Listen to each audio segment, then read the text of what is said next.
అమలాపురం చందన brothers లో discount changer December 2 నుంచి ప్రతి 5,000 రూపాయల కొనుగోలుపైన అన్ని రకాల వస్త్రాలపై వెండి ఉచిత. బుధవారం ఉదయం 7:27 ప్రాంతంలో భూకంపం రావడం అటు తెలంగాణ, హైదరాబాద్ ప్రాంతాల్లో ఒక్కసారిగా ప్రజలని ఉలిక్కిపడేలా చేసింది. సుమారుగా 5.3 రిక్టర్ స్కేల్ మీద 5.3గా నమోదైంది ఈ భూకంపం యొక్క తీవ్రత. గత 20 ఏళ్లలో ఇంత భారీగా భూకంపం నమోదవ్వడం కూడా ఇదే మొదటిసారి అంటూ కూడా చెప్తున్నారు. సో ఈ భూకంప కేంద్రం ములుగు దగ్గరలోని మేడారం ప్రాంతం వద్ద భూకంప కేంద్రాన్ని గుర్తించారు. అక్కడ భూకంప కేంద్రాన్ని గుర్తిస్తే ఆ కేంద్రం నుంచి సుమారుగా 225 కిలోమీటర్ల డిస్టెన్స్ వరకు కూడా దీని ప్రకంపనలు అనేటివి కొనసాగడం జరిగింది. ముఖ్యంగా హైదరాబాద్లోని అబ్దుల్లాపూర్ మెట్ కానీ, బంజారా హిల్స్ దగ్గర కొన్ని ప్రాంతాలలో కానీ, మిగతా ప్రాంతాలలో భూమి కొన్ని సెకండ్ల పాటు కంపించడం జరిగింది. అలాగే యాదాద్రి చౌటుప్పల్ మున్సిపల్ ప్రాంతంలో, మున్సిపల్ ఏరియా ప్రాంతంలో కూడా కనీసం 30 నిమిషాల పాటు ఈ కంపాలని కూడా, ప్రకంపనలన్నీ కూడా కనిపించడం జరిగింది. అటు భద్రాద్రి కొత్తగూడెం జిల్లాలో కూడా ఈ భూకంపం ఎఫెక్ట్ అనేది కనిపించింది. అక్కడ కూడా కొన్ని ఏరియాలలో అక్కడ బయటకు వచ్చినటువంటి సీసీ కెమెరాలు కానీ, అక్కడ ఉన్నటువంటి విజువల్స్లో కానీ చూస్తే ఇంట్లలో వస్తువులు కదిలేటువంటి విజువల్స్, అదేవిధంగా సీసీ కెమెరా కదలాడేటువంటి విజువల్స్, అదేవిధంగా రోడ్డు మీద వాహనాలకు ఖచ్చితంగా భూకంపం తీవ్రత ఏ రకంగా ఉన్నట్టే దానికి అద్దం పట్టేటువంటి విధంగా విజువల్స్ చూస్తే అర్థమవుతుంది. దీంతో చాలామంది ఇళ్లలో నుంచి బయటకు పరుగులు తీసినటువంటి పరిస్థితి నెలకొంది.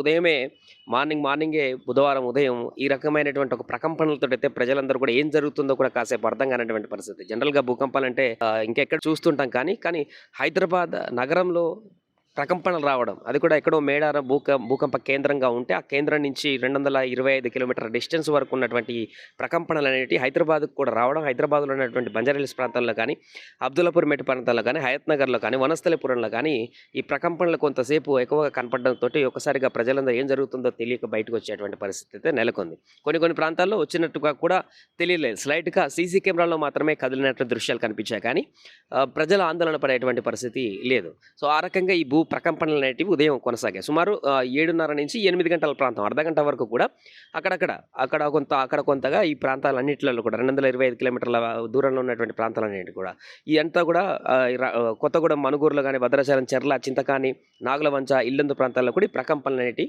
రావడం జరిగింది. ఇక ఉమ్మడి ఖమ్మం జిల్లాలో సుమారు 3 సెకండ్ల పాటు కూడా ఈ ప్రకంపనలు హెవీగా ఉండడంతో అక్కడ ప్రజలందరూ కూడా భయభ్రాంతులకు గురయ్యారు. సో దీని ఎఫెక్ట్ ఏంటంటే ఇటు మన తెలంగాణనే కాకుండా అటు మన ఆంధ్రప్రదేశ్ రాష్ట్రంలో కూడా కొంతవరకు విజయవాడ పరిసర ప్రాంతాలలో ఉన్నటువంటి కొత్తగూడెం, ఇల్లందు తర్వాత పక్కన ఉన్నటువంటి ప్రాంతాలకు కూడా కొంతవరకు ఈ ప్రకంపనలు కనిపించినట్టుగా చెప్తున్నారు. అక్కడ కూడా ఈ ప్రకంపనలు రావడంతో ఏం జరుగుతుందో ఏంటనేది కూడా తెలియనటువంటి పరిస్థితి. ఉదయం లేసి ఉద్యోగాలకు వెళ్ళేటువంటి వారు రెడీ అవుతుంటారు, స్కూల్ పిల్లలు రెడీ చేసేటువంటి వారందరూ కూడా రెడీ అవుతుంటారు. ఇళ్లలో ఎవరి పనుల్లో వారు బిజీగా ఉంటున్నటువంటి సందర్భంలో ఒక్కసారిగా ఊహించినటువంటి పరిణామం ఉదయమే ఈ రకమైనటువంటి ప్రకంపనలు రావడంతో ఎవరికి ఏం అర్థం కాలేదు, ఏం జరుగుతుందనేటువంటి విషయం కూడా అర్థం కాలేదు. ముఖ్యంగా హైదరాబాద్ లాంటి నగరాల్లో అప్పుడప్పుడు ఏమైనా భూకంపం వచ్చినా కూడా వచ్చిందా అది ఎవరికి చెప్తే కానీ తెలియనటువంటి పరిస్థితి ఉండేది. కానీ ఈసారి కొంత ప్రకంపనలు స్పష్టంగా బయటకు కూడా కనిపించాయి సీసీ కెమెరాలో కానీ. వారు చూస్తే వస్తువులు కూడా కదిలేటువంటి పరిస్థితి నెలకొంది. ఇంత భారీగా రావడం 20 సంవత్సరాలు ఇదే ఫస్ట్ టైం కూడా చెప్తున్నారు. రిక్టర్ స్కేల్ మీద 5.3 తీవ్రతగా నమోదవ్వడం జరిగింది ఇది.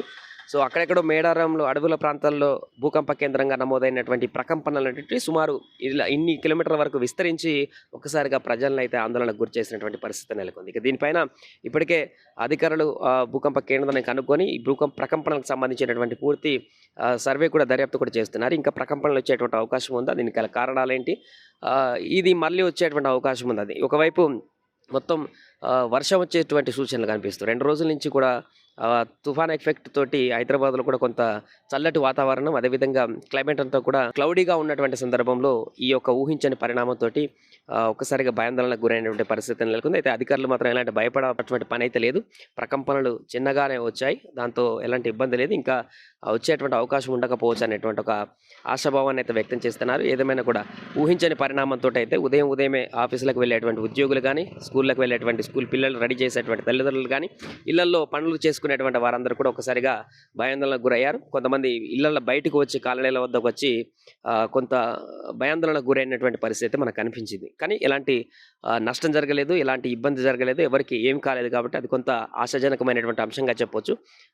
బట్ ఈ భూకంప కేంద్రానికి సంబంధించి మేడారం ఎక్కడో ఉన్నటువంటి మేడారం ప్రకంపన అక్కడ కేంద్రంగా ఉంటే 225 కిలోమీటర్ల వరకు కూడా దీని ఎఫెక్ట్ ఉండడం అనేది అయితే కొంత ఆశ్చర్యానికి గురి చేస్తుంది.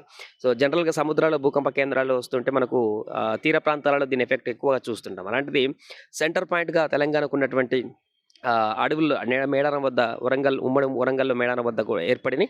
అక్కడి నుంచి ఈ స్ప్రెడ్ అవుతూ కొన్ని ప్రాంతాల వద్ద కదలికలు ఎక్కువ కనపడ్డాయి. ఇటు హన్మకొండ, హంటర్ రోడ్డు ఈ ప్రాంతాల్లో కూడా, ములుగు ప్రాంతాలలో కూడా ఇక్కడ కూడా ఎక్కువ ప్రకంపనలు కనిపించడం జరిగింది. దీంతో ప్రజలు కొంత భయాందోళనకు గురయ్యారు. బట్ స్టిల్ ఇప్పుడైతే అంత సద్దుమణిగింది, ఎలాంటి ప్రకంపనలు ప్రశాంతంగా ఉంది, ఎవరికి ఎలాంటి ఇబ్బందులు లేకుండా ఈ యొక్క భూకంపం అనేది భారీ ఎత్తున రాకుండా 5.3 రిక్టర్ స్కేల్ మీద అంత తీవ్రత ఉన్నప్పటికీ కూడా ఎలాంటి ఇబ్బంది లేకుండా, అంటే చాలా దూరంలో భూకంప కేంద్రం ఏర్పడింది కాబట్టి, అడవి ప్రాంతంలో భూకంప కేంద్రం ఏర్పడింది కాబట్టి ఆ నియర్లో ఎక్కువగా వచ్చినటువంటి అవకాశం ఉండేది.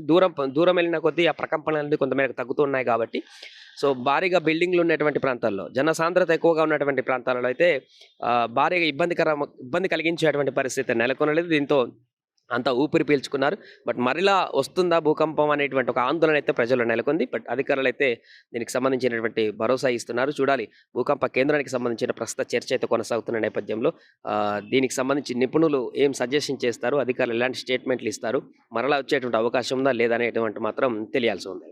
సుమన్ టీవీలో మీ పర్సనల్ అండ్ బిజినెస్ ప్రమోషన్స్ కోసం కింది నెంబర్కి కాంటాక్ట్ చేయండి.